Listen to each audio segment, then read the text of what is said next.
My name is Lizzie Petherbridge, and I'm going to talk about being a marriage and family therapist. That is my chosen occupation, and I'm excited about it.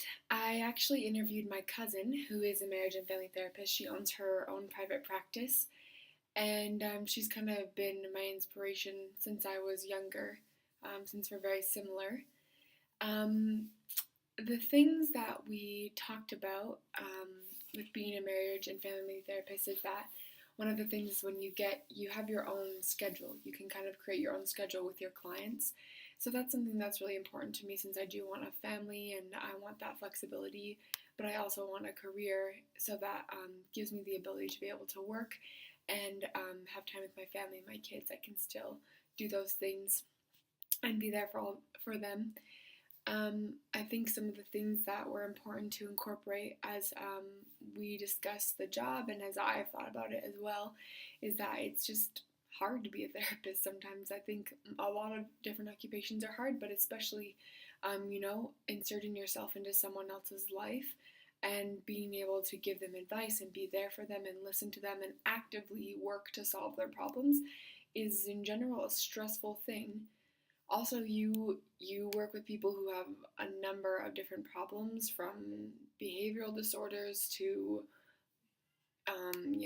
pornography addictions, marital problems everywhere, and that can take a strain on you as well.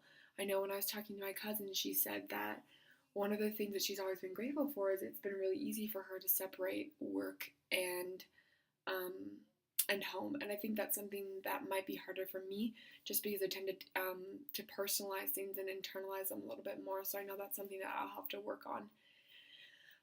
So that was taken into account. I think there's a lot of benefits financially, health-wise, and retirement-wise to us to being a family therapist, which is very appealing.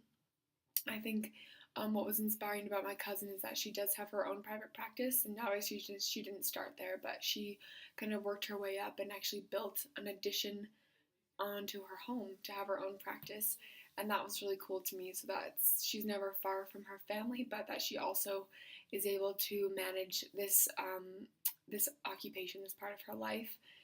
Um, Something that I also learned while talking to her was that she stressed the idea that being a marriage and family therapist isn't just about listening, but it's about coming up with solutions and coming up with ways for people to deal with their issues. And that was very interesting for me.